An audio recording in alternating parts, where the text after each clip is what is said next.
One reason why the royal family is always very careful about what it says in response to allegations, is always very careful about what it says publicly, is because it's so easy to twist words and to use them in a diplomatic spat, to use them against our country. And this is exactly what's happened with Prince Harry. And it's exactly why I think it was foolish to cut Harry off as a disenfranchised member of the royal family. When one compares the treatment of Prince Harry with the treatment of the Duke of Windsor, I think the royal family and the British government has made a major miscalculation. And the consequences are going to be, well, the consequences are already clear. We've seen today instances of propaganda attacks on Ukraine and on Britain, simply because both countries have been unguarded in the things which were said. So this morning, Alexei Arestovich foolishly claimed that a missile which hit a tower block in Dnipro had been knocked off course by anti-aircraft fire, by defense weapons fired by Ukraine. It simply isn't possible. The Russian Kh-22 missile, which was the one which hit the block of flats and killed 20 plus people, is something that Ukraine simply doesn't have a weapon to fire against.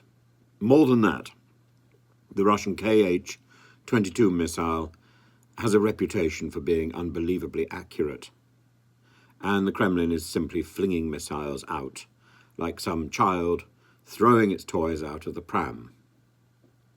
We need to get this really clear, because actually people have been making comments in a pro-Kremlin way on the comment section of my own videos here on YouTube. And, you know, the truth needs to be established. And it is shocking to find this sort of pro-Kremlin propaganda peddled again and again and again, as if it's truth. It isn't. In the same way, Prince Harry's claim to have killed a number of people in the Afghan conflict, to have killed Taliban insurgents in the Afghan combat. This is a foolish thing to have said. Yup, there may well be reasons to justify him saying it. He may well have felt he was right, but he should have had the advice from diplomatic circles and from the royal family. That was lacking. Why? Because Harry has been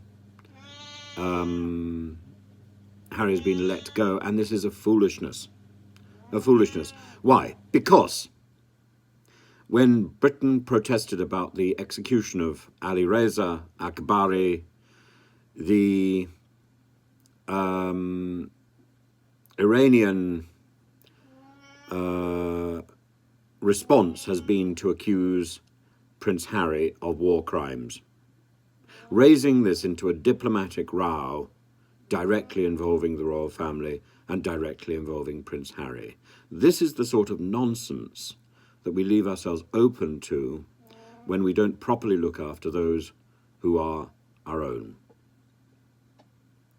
and when we are failing to deal with matters coherently.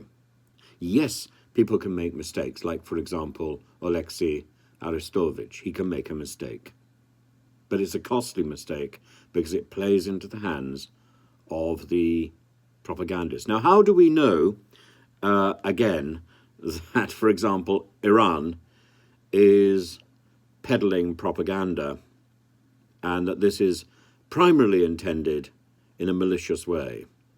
How do we know? Because the message was peddled by Twitter. Twitter is forbidden in Iran.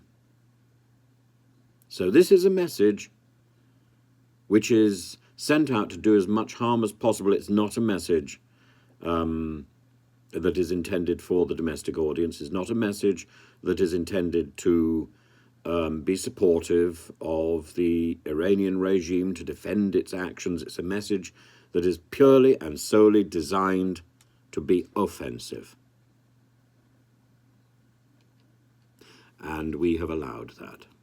We have allowed that because we haven't treated Prince Harry with the respect that a member of the royal family deserves.